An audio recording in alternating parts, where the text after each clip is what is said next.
হিন্দু ধর্মে গঙ্গা দশমীর বিশেষ মাহাত্ম্য স্বীকৃত।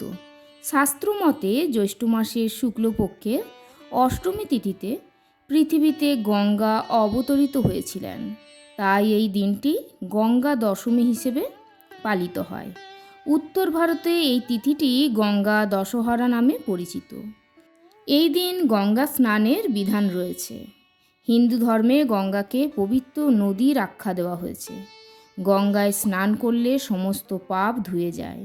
শাস্ত্রমতে গঙ্গা দশমীতে গঙ্গা স্নান করলে 10টি পাপ থেকে মুক্তি পাওয়া যায়। তো এই বছর কবে গঙ্গা দশমী, কী এই তিথির মাহাত্ম্য, তা আজকে জিয়া সিংহ ব্লগে আলোচনা হবে। যদি আপনাদের আলোচনা ভালো লাগে অবশ্যই একটি লাইক করবেন এবং কমেন্টে লিখবেন জয় মা গঙ্গা। এবং আমার চ্যানেলে যে সমস্ত বন্ধুরা নতুন এসেছেন চ্যানেলটি সাবস্ক্রাইব করুন, এটা আমি অনুরোধ করছি। তো চলুন মূল ভিডিওতে আসা যাক।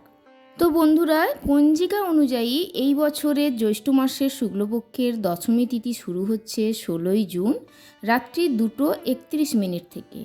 এই তিথি সমাপ্ত হবে 17ই জুন সকাল 4:42। উদয়া তিথি অনুযায়ী 16ই জুন গঙ্গা দশমী পালিত হবে।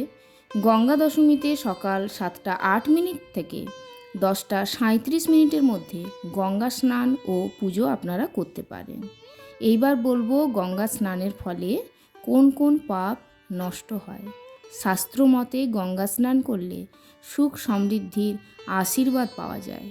মনে করা হয় এই তিথিতে গঙ্গা স্নান করলে 10 ধরনের পাপ নষ্ট হয়।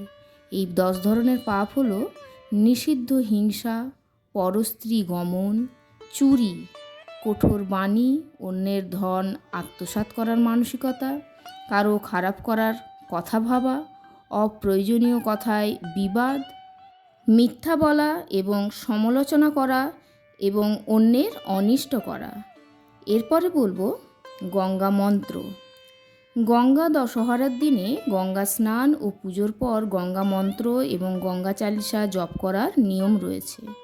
এই দিন ওম নমো গঙ্গায় বিশ্বরূপিণী নারায়ণী নম মন্ত্রটি আপনারা জপ করবেন।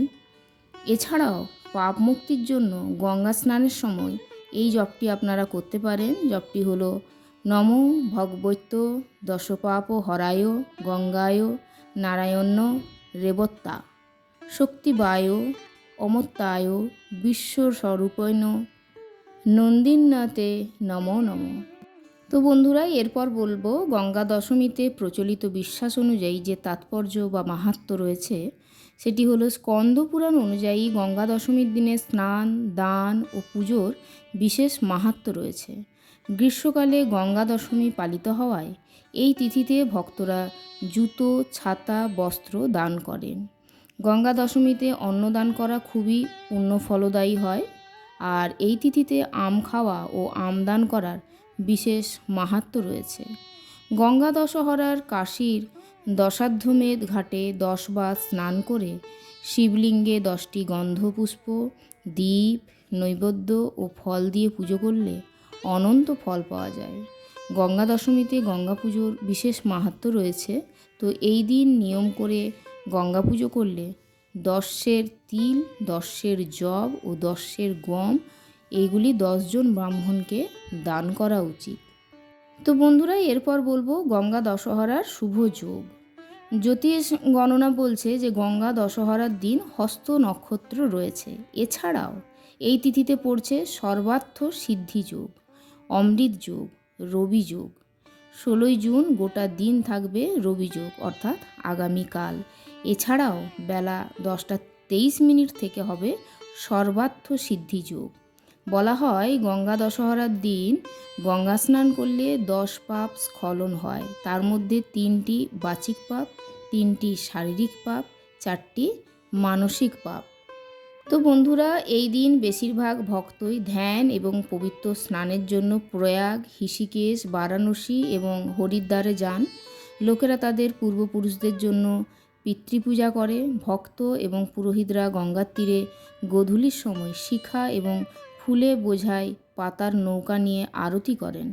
গঙ্গার পুজো করার সময় প্রত্যেকের 10টি প্রবন্ধ যেমন 10 ধরনের ফুল, ফল, পান, পাতা থাকতে হবে এবং স্নান করার সময় অবশ্যই 10টি ডুব দিতে হবে। তো বন্ধুরা, এই ছিল আজকের ভিডিওর আলোচনা। আগামীকাল দশহরা, গঙ্গা পুজো। আপনারা সবাই ভালোভাবে পালন করুন। পরের ভিডিওতে দেখা হচ্ছে। জয় মা গঙ্গার জয়।